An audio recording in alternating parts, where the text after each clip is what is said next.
Well, I think, I don't know if you guys know the history of Chicago State, but they really are a vastly improved basketball team from even a year ago. Misty's doing a great job.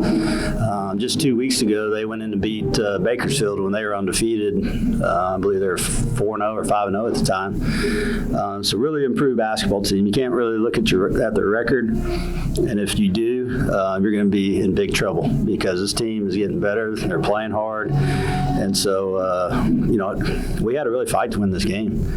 And the first half, we really struggled to get back in transition, and they made us pay.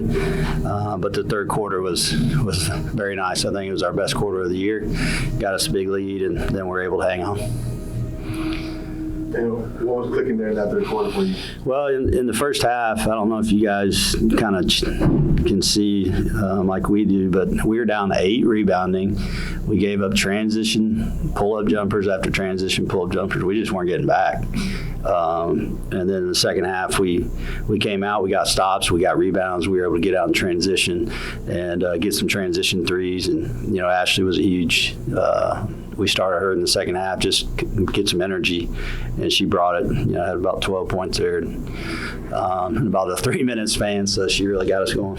That was my next question. Ashley, you make the change, come out there in the second half, and she looks confident in her game and in that shot, and it was working for her. What did you think about the way she came out following up Thursday's game? Oh, it was great. I mean, she was a difference maker for us, and Val did nothing wrong. Val's a great player, and she made some big free throws again tonight down the stretch, 2 games in a row. But we just needed a little more firepower offensively, and she brought it, so we're real proud of her.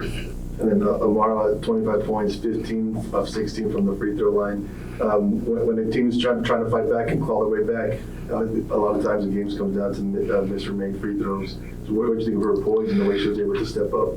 Well, I don't know if you've seen the Grand Canyon overtime loss or the New Mexico State overtime loss or the Utah Valley game here at home. It's free throws.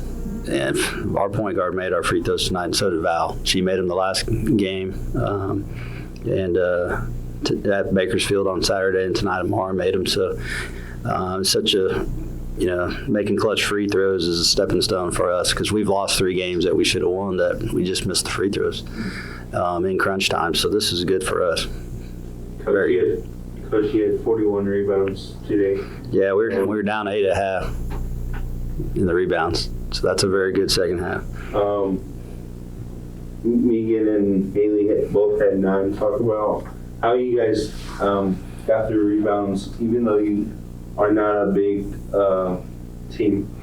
Well, if you look at first half stats compared to second half stats, they had 10 offensive rebounds. Okay, they only had 1 in the second half.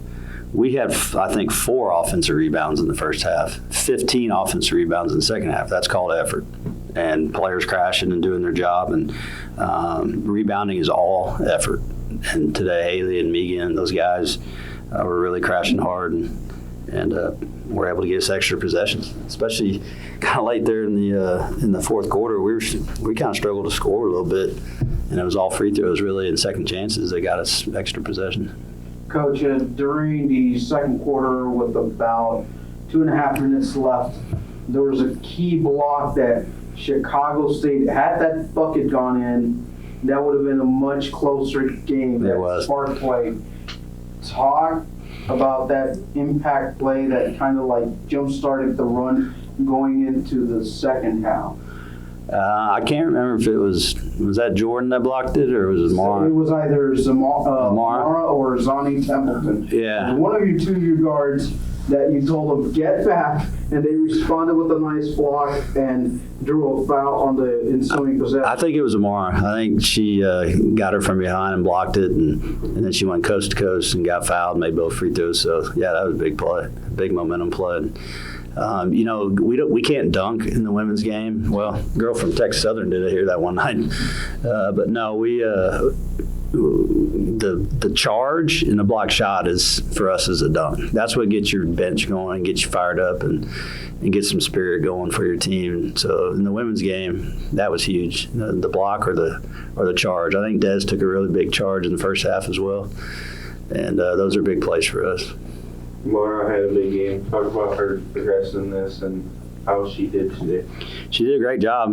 We like to play isolation basketball, and she had an advantage today on her defender, and she was able to take her to the basket and had a couple and ones, but most of them were just making 2 free throws. So, the other night she goes in the loss, we go 4 for 7 from 3. She does, and tonight she's 2 for 3 from 3. She shoots 44% on the year from 3.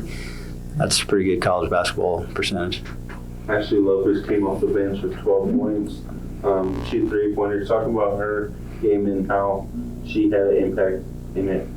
Ashley's an explosive player, and her line is 3 for 9, but I think she hit back-to-back threes and then missed her last 3, but she hit back-to-back threes and made all her free throws, and that was all in that stretch in the third quarter where we needed to get going.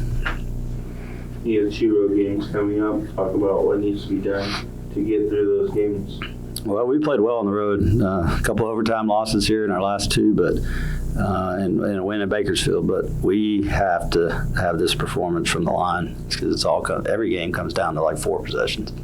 Every game. There's so much parity in the league. Anybody can beat anybody, and so we got to rebound and we got to make free throws down the stretch.